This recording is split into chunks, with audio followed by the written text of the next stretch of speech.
एक क्षण भर का विराम है। जब तक 42,000 अपनी सभ्यता के मंदिरों को वापस नहीं लेते, हजारों साल तक यह युद्ध चलता रहेगा। इस युद्ध में अपनी भूमिका तय कीजिए। आप जो जहां हैं वो कर सकते हैं, करिए। इसलिए मेरी विनती है, एक पूरी युद्ध जो 550 साल से था वो पूरा हो गया है, लेकिन पूर्ण विराम नहीं है। इसलिए इस समाज में जो बच्चे 20 साल के, 22 साल के, 24 साल के बच्चे हैं, वो वही सुनते हैं जो मंचों से बोला जाता है। इसलिए एक लड़ाई बिल्कुल किनारे पहुंच गई है। और फिर हम ये बता दें पूरी दुनिया को, हम दुनिया में पहली एक ऐसी सभ्यता के लोग हैं। हमारे साथ बर्बरता हुई, हमारे बहन बेटियों को लूटा, अफगानिस्तान के बाजार में 2-2 रुपए की बोली लगाई गई हमारी बेटियों की। लाल किले के सामने भारत की सनातनी हिंदू बेटियों की और माओं की बोली लगी। जिस लाल किले से अक्सर भाषण होता है, उसके सामने 2-2 रुपए की बोली लगी। निर्वस्त्र करके भारतीय महिलाओं को खड़ा किया गया। उन लुटेरों ने यह किया। यह युद्ध क्षण भर है, यह 1 मिनट का सिर्फ मौन है, यह समझिएगा। यह अंत नहीं है। आपको सबको ज्ञात होगा, कोई ऐसा मेरी भाषण नहीं है जहां से मैंने यह बात आपके अंदर उस गर्व की अनुभूति कराने के लिए की। मैंने आपको बार बार वो बात इसलिए याद दिलाता हूं कि आपके मन के अंदर से ये बोझ खत्म हो जाए, ये कुंठा खत्म हो जाए, ये इन्फीरियरिटी कॉम्प्लेक्स खत्म हो जाए, ये एहसास कमतरी खत्म हो जाए कि आप पिताजी के वंशज हैं। इस कुंठा से बाहर निकलिए। आपके तन पर अगर गंदे से गंदा कपड़ा भी है, फटे से फटा कुर्ता भी है, कुर्ते के फटे होने से, कुछ सस्ता कपड़ा पहनने से आपकी आत्मा की कीमत कोई न लगा सके। आप इतने ताकतवर बनिए, अपने अंदर को जानिए। सत्ताएं आपको ताकतवर नहीं बनाती, सत्ताएं आती हैं, चली जाती हैं। जिस दिन भी सनातनी हिंदू समाज अपनी सामूहिक शक्ति को, जिस दिन भी सार्वजनिक प्रदर्शन करेगा, दुनिया की ताकतें आपकी चौखट पे नाक रगड़ेगी। उस शक्ति को पैदा कीजिए। इसलिए इस समय बहुत सारे लोगों ने अपना अपना कार्य तय कर लिया है। जब हम भगवान प्रभु राम का जय घोष करते हैं तो आपको 2 घटनाएं बताना चाहता हूं। सरकार चुनाव में ग्रस्त है, चुनाव चल रहा है, कौन जीतेगा कौन हारेगा यह आपको तय करना है। कोई विदेश में बैठकर नहीं तय करेगा, कोई सीमा पार बैठकर तय नहीं करेगा। यह 80 करोड़ सनातनियों को तय करना है कि सत्ता पे वही बैठेगा जिसे सनातनी चाहेंगे। इसलिए याद रखिएगा, सत्ताएं आएंगी, 5 साल के बाद चुनाव होगा, यह रूटीन है। लेकिन इस पुनर्स्थापना का युद्ध निरंतर चल रहा है। अगर हमारे पूर्वज इस ब्रह्मांड में कहीं होंगे तो मैं उन तक भी अपनी आवाज पहुंचाना चाहता हूं। आज अभी इस समय बाबा विश्वनाथ की नगरी में, जिसे हम वाराणसी के नाम से जानते हैं, जिसे कुछ लोगों ने बनारस कहना शुरू कर दिया है, जो विश्व का सबसे पुराना शहर है। इस सफर में यह ताज्जुब लगता है मुझे। मैं जहां पैदा हुआ आप सब जानते हैं, लेकिन किसी अदर शक्ति को कोई काम कराना था, कहां बनारस, कहां अलीगढ़, कोई संबंध नहीं। लेकिन उस शक्ति ने अपने शहर में, बाबा विश्वनाथ की नगरी में, एक युवा में एक ऐसी भावना पैदा की जो बनारस हिंदू विश्वविद्यालय से पढ़ के आया, LLM करके आया, कैरियर बना सकता था, किसी कोर्ट में बैठा होता तो 10-5 लाख रुपए कमाता। लेकिन बाबा विश्वनाथ ने कुछ सोचा होगा, कुछ उसके मन में रहा होगा, कुछ अदर शक्ति के तहत वो वहां से सब कुछ छोड़ के आ गया और आज पिछले 12 साल से मेरे साथ रहता है। दिन भर मेरी चिंता करता है, देश भर में कहां प्रोग्राम हो रहे हैं, कैसे प्रोग्राम हो रहे हैं, कैसे जाना है, कैसे नहीं जाना। उस युवा को आपने देखा होगा, काले रंग की टी शर्ट में है, आप ही के बीच में है, जिसका नाम है ओम नरेश यादव। हर एक की भूमिका है। जिस भाग्यनगर में मैं कल भाषण दे रहा था, मेरी जिंदगी बहुत सीमित थी। पत्रकारिता के दौर में दिल्ली, विदेश और कुछ दिल्ली भर के अंदर से ज्यादा जिंदगी नहीं थी। जब यह सफर से तय किया तो उम्मीद नहीं थी कि कुछ लोग मिलेंगे भी इस सफर में, लेकिन इसी शहर तक मुझे पहुंचाने वाले, जिसे कुछ लोग हैदर अली के नाम से हैदराबाद कहते हैं, मैं उसे भाग्यनगर कहता हूं, उस शहर का सबसे बड़ा डॉक्टर, आरोग्य हॉस्पिटल का मालिक, डॉक्टर का पेशा, करोड़ों रुपया कमाते हैं लोग, उनको ऑपरेशन करने से फुर्सत नहीं मिलती। लेकिन ऐसे समय में ऐसा भी एक डॉक्टर है, हॉस्पिटल है, उस भाग्यनगर में रहते हैं, एक परिवार है उनका पूरा, बहुत बड़े आदमी हैं। उड़ीसा में भी उनके पेशेंट हैं, बनारस में भी उनके पेशेंट हैं और आपके शहर में भी उनके पेशेंट हैं। इस सफर में 10 साल पहले वो मिले और उन्होंने अपनी भूमिका तय कर ली कि मैं जब आप महाराष्ट्र, कर्नाटक, इन शहरों में, इन राज्यों में जाएंगे, मैं आपके साथ हनुमान बन के खड़ा रहूंगा। करोड़ों रुपया कमा सकते हैं, उनके लिए लाइन लग सकती है, लेकिन जब भी मुझे यहां आना होता है, बीदर जाना होता है, बंगलौर जाना होता है, डॉक्टर मोहन गुप्ता अपने हॉस्पिटल की चिंता किए बगैर रात 8-8, 10-10 घंटे मेरे साथ सफर करते हैं। वो इसी वक्त इसी आपके बीच में मौजूद है। ऐसा नहीं है कि उनको पैसे की आवश्यकता नहीं है, लेकिन ऐसा भी डॉक्टर है कि उनको उतना पैसा चाहिए जितने से उनका परिवार ठीक ठाक चल जाए। उनको भी भूमिका तय कर दी है। देश भर में ऐसे बहुत सारे लोग हैं। मध्य प्रदेश में, इंदौर में विक्रम दुबे साहब निकल आए, वो अपना काम करते हैं। इसलिए अपनी भूमिका तय करिए। ये क्षण, ये लम्हा, ये मोमेंट दोबारा नहीं आएगा। इसलिए दिन दुगनी रात चौगुना काम कीजिए। अपनी एनर्जी को फालतू में बर्बाद मत कीजिए। राजनीतिक बयानबाजी में मत पड़िए। आप दिन में पूरे 24 घंटे में यह सोचिए कि आज मैंने अपनी सभ्यता, अपनी संस्कृति, अपनी मान्यताएं, अपनी परंपराओं में से किस परंपरा को मैंने आज आगे बढ़ाया। और आप देखिएगा,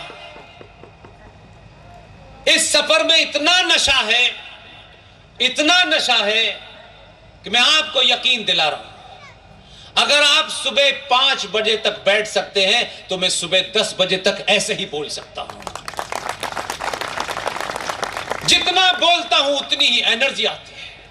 लगता है ये भी बता दो, ये भी बता दो, ये भी बता दो, पता नहीं ये लोग इतनी संख्या में फिर मिलेंगे क्या, नहीं मिलेंगे।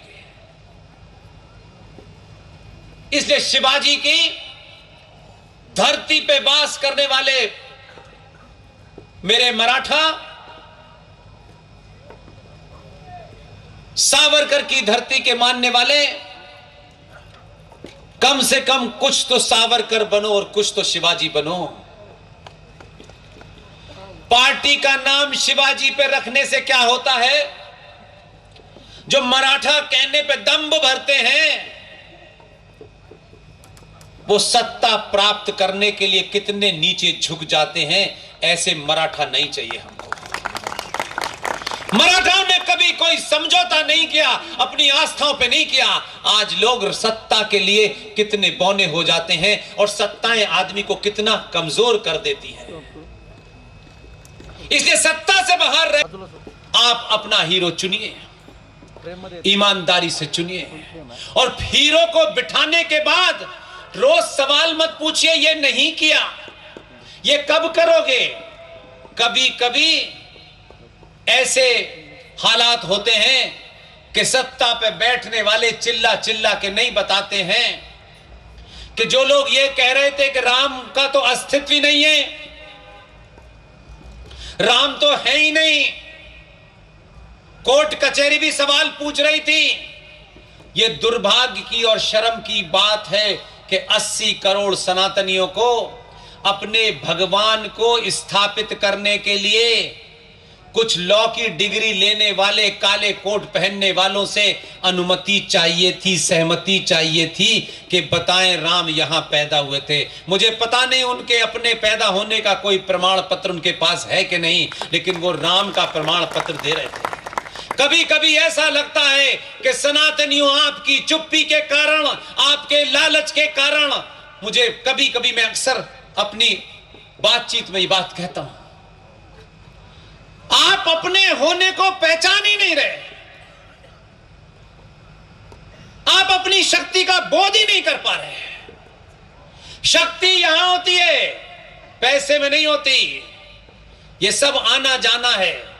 मुझे ऐसा लगता है कि यहां इस देश में आक्रांता या बाहर से आने वाले लोग इसलिए यहां ठहर पाए, इसलिए यहां राज कर पाए, क्योंकि हमारे समाज में हमारे अपने लोगों ने इतनी हीन भावना, इतना आपको मजबूर कर दिया कि आप अपनी आंतरिक शक्ति भूल गए और लोगों ने आपको खरीदना शुरू कर दिया। सनातन को जो भी चुनौती दे रहा है, मुझे लगता है, मुझे कभी कभी ऐसा लगता है कि जुगनू सूरज को चुनौती दे रहा है। ये दुनिया में हो सकता है कि जो जुगनू जिसका जीवन मात्र 24 घंटे का है, वो सूर्य को चुनौती दे रहा है और सूर्य इतना अपनी शक्ति भूल गया है कि वो समझता है कि जुगनू बड़ा मजबूत है। अपनी शक्ति का बोध अगर 2014 में सत्ता के प्रवर्तन से भी अगर आपको हो गया है, तो याद रखिएगा, जब भी इतिहास लिखा जाएगा तो बताया जाएगा कि इस समाज ने, सनातनी हिंदू समाज ने अपने स्वार्थों में डूब करके, अपने लालच में डूब करके, मेरा तेरा ऊंच नीच में डूब करके ऐसे ऐसे राजाओं को हराया, ऐसे ऐसे योद्धाओं को हराया जिन्होंने इनकी संस्कृति, इनकी सभ्यता, इनके आराध्य देव भगवान राम को स्थापित किया। दुनिया आपको किस नजर से देखेगी, ध्यान रखिएगा। वो सोचेगी आपके बारे में कि आप किसके साथ खड़े हुए। एक आलू से सोना बनाने का कमाल दिखा रहा है, एक भगवान राम पे प्रश्न कर रहा है कि ये थे ही नहीं, जिनके नाना दादा का पता नहीं, पूछो तो कहीं जाके ईंट रुक जाती है। उन लोगों में वो आपसे कह रहे हैं, वो भ्रमित कर रहे हैं, पूरी दुनिया को भ्रमित कर रहे हैं, विदेश में जाकर के भारत की सनातन सभ्यता को गाली दे रहे हैं, जिनके दादा परदादा ने, मैंने शुरू में कहा कि 26 नवंबर 1950 को भारत के संविधान में से मां सीता, भगवान राम, लक्ष्मण, शिवाजी, सुभाष चंद्र बोस, भगवान कृष्ण, महावीर, जैन, बौद्ध धर्म के लोगों को कागज में से, संविधान से निकाल के फाड़ के आपने फेंक दिया। उन लोगों को आने वाली 1000 नस्लें तक याद रखें कि ये कभी सत्ता पे न बैठ पाए। इसलिए हमने ये मांग सरकार से रखी। उसके लिए हम एमपी एमएलए की लाइन में नहीं लगे कि एमएलए भर के होगा। मेरा 10-12 साल का जीवन ये बताता है, मंच से खड़े होकर के सच बोलोगे, सत्ता के कान तक आवाज जाएगी। सत्ता ये समझ जाएगी कि अब करोड़ों लोगों को पता चल गया है कि भारत का संविधान जब बना, जब उस पर सबके साइन हो गए। भारत के संविधान के बारे में भी आपको कुछ कुछ चीजें बता देता हूं, ताकि जब कोई मूर्ख आलू से सोना बनाने वाला आए तो उससे पूछ लीजिएगा। जब संविधान सभा की जो कुल संख्या थी, संविधान सभा में अलग अलग पार्टी के लोग थे, और कुल संख्या जब संविधान बनाना शुरू हुआ तो 389 सदस्य थे। उन 389 सदस्यों में से 208 आलू से सोना बनाने वाली पार्टी के थे, और रियासतें थी बहुत सारी राजाओं की, उनकी गिनती 93 थी। और एक पार्टी थी महान, जिसके बारे में कम सुना है, और चाटुकार नेताओं ने अपने स्वार्थ के लिए उनके बारे में बताया नहीं। उस पार्टी का नाम है मुस्लिम लीग। मुस्लिम लीग ने 1946 में 15 प्रांतीय असेंबलियों का चुनाव हुआ, और पूरे देश में 15 प्रांतीय असेंबलियों की कुल संख्या 1585 थी। चुनाव से पहले 492 सीटें मुस्लिम लीग ने मुसलमानों के लिए रिजर्व करने की मांग की, और आलू से सोना बनाने वालों के पूर्वजों ने वो मांग मान ली। 492 सीटें 1585 सीटों में से मुसलमानों के लिए रिजर्व हो गई। 1946 का इलेक्शन याद कीजिए। इसलिए मैंने कहा कि अगर आज की बीमारी समझनी है तो ये जो युवा बैठा है, इसको उस बीमारी की जड़ पता चल जाएगी, तो फिर ये भ्रमित नहीं होगा। इसलिए मैं आपको वो बात बताना चाहता हूं कि जब आप खड़े होकर बोले तो दुनिया की कोई ताकत आपको चैलेंज न कर सके। मुस्लिम लीग ने चुनाव लड़ा, मुस्लिम लीग का स्लोगन था, और ये सब कुछ आर्काइव में रखा है।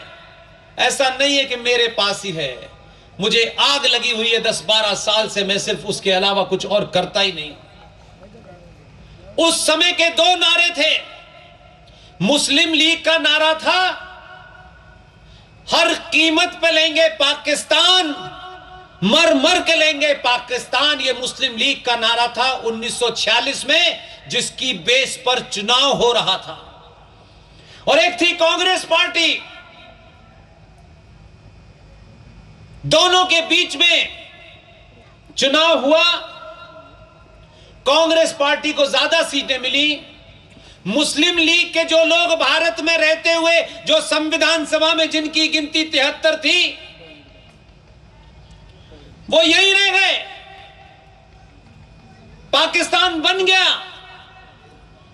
भारत की संसद में संविधान बनाने की प्रक्रिया जब चल रही थी, तो जो मुस्लिम लीग का नारा था, मर मर के लेंगे पाकिस्तान, हर कीमत पर लेंगे पाकिस्तान, वो भारत के संविधान के निर्माण में 73 लोग भारत की संसद में बैठे हुए थे, और वो यहां बैठ करके भारत के संविधान में उन्होंने अपने स्वार्थों की चीजें की, और उन 73 मुस्लिम लीग के लोगों में से 2-4 को छोड़कर 1958 तक सब पाकिस्तान चले गए। वो आज हमको ज्ञान दे रहे हैं। तो वो मुस्लिम लीग के लोग कहां खपा हो गए? पार्टी समाप्त हो गई। वही लोग बिहार में सबसे ज्यादा थे, तमिलनाडु में सबसे ज्यादा थे, उत्तर प्रदेश में सबसे ज्यादा थे, सब कांग्रेस पार्टी में आ गए। अब वो सेकुलर हो गए। क्या बात है भाई। और उसी संविधान में अंत तक, जब संविधान करीब करीब तैयार हो गया, तो जो साइन करने वाले लोग थे उनकी गिनती थी 299, या नहीं 389 थे। जब साइन करने तक संविधान सभा की आखिरी मीटिंग हुई तो संविधान के ऊपर साइन करने वाले 299 लोग थे, सक्रिय थे, और 284 लोगों ने साइन किए। जिस संविधान में 284 लोगों ने साइन किए,